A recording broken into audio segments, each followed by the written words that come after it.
All right, Jolie here for Seconds Out. Delighted to be joined by VIDDAL. One day out from the fight, DEJI, Alex Wasabi, King Kenny Face Temper in co-main and main event. You've just presented the weigh-ins. How are you feeling? And give us a prediction on both fights. I'm excited. You know why I'm excited? Because every guy that's fighting, they have bad blood. Besides Pretty Boy and Mellow, sorry, if I was getting it wrong. But besides that, everyone hates each other.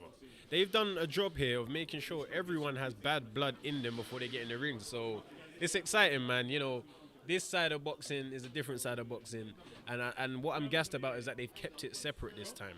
You know, they've had a full card for the socials, for the YouTubers. And that's where the confusion was kind of coming in before that merge. Having a show like this is what people come to see. It's entertaining, it's fun. And I know they train hard. And I've been a coach in this community. I understand that they put their life into it as much as people chat down on them. So I'm excited to see every fight. I'm excited to commentate on every fight. And yeah, it's a privilege to be here. Let's start with co-main event. How does King Kenny win and how does Face Temper win? Woo, no, that one's 50-50. I can't call it. I can't lie, I can't call it. King Kenny's progression, not just physically, but his technique and the time he's put in, it's undeniable. I'm sure FaZe Temper's been doing the same thing in his camp, but I've seen Kenny more up close. But I can't pick.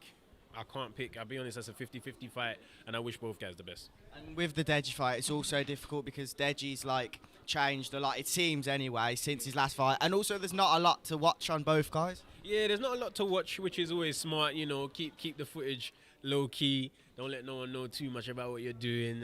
We know the technique, but I believe DEJI has improved. I don't know why, but the energy I'm feeling for him, I feel like he's got more to give. I think we're going to see a lot more from him this time. And Alex Wasabi, I know he's coming to bring it too, man. They've been talking about this fight for a while. YouTube video after YouTube video, name dropping. When they finally get in there, the nerves will be overwhelming. They'll see the other guy and want to kill them. But hopefully they settle down and get back to the techniques they've been taught. You obviously trained DEJI in the past and it didn't go the best. It was the old DEJI, people will call it. I spoke to AJ Shabil and he said that DEJI's died now. How much do you want DEJI to win from like the relationship you've obviously had over the years? Well, yeah, as a non-pundit and not as a commentator, but as his boy, obviously I want to see him do well, and I want to see him finally get that win that we all know is in him to get. But from a level playing field, obviously I wish Alex the best as well. A couple more things very quickly then. Your fight on Sky Sports, first fight on Sky Sports, that knockdown, by the way, I haven't spoken to you since. It was beautiful to watch. Thoughts on the fight overall? That was the best moment of the fight. Natural. I didn't think about it. I just saw the punch turn, bang, let the uppercut go. And I need more of those moments, and that's what I want in my next performance. You know, I weren't happy with the performance like that. You could even see when my arms were raised, I didn't smile, I weren't gassed, I weren't jumping around because I know I got more to show. I got a lot more to show. You know, I'm 24 years old. I was out the ring for 2 years. I got in there with an opponent, winning record, 18 knockouts, 25 wins, 18 knockouts, former world champions. I chose an opponent not many people would pick after 2 years out. And, you know, I won. And I won very convincingly, but still not to the level I know I can be. So that's what we're working on now, and you'll see it in the next fight. Did the knockdown potentially skew the game plan that you had because you got an early? Yeah, it's been a while, man. I ain't been in the ring in a couple of years. I ain't hit someone with a shoulder counter uppercut in a minute and seen them drop. So yeah, I got excited. Yeah, I got a bit too eager for the finish, and that comes from inexperience. And I've always said everyone in my division, I believe I can face these guys in due time, but I just need to gain experience. And that's what I got a lot of experience from Wilberforce, Shehepo, a couple of weeks ago, and I plan to get more. And obviously you're fighting guys winning records early on, not like a lot of pros. Last topic, just quickly on Fury White.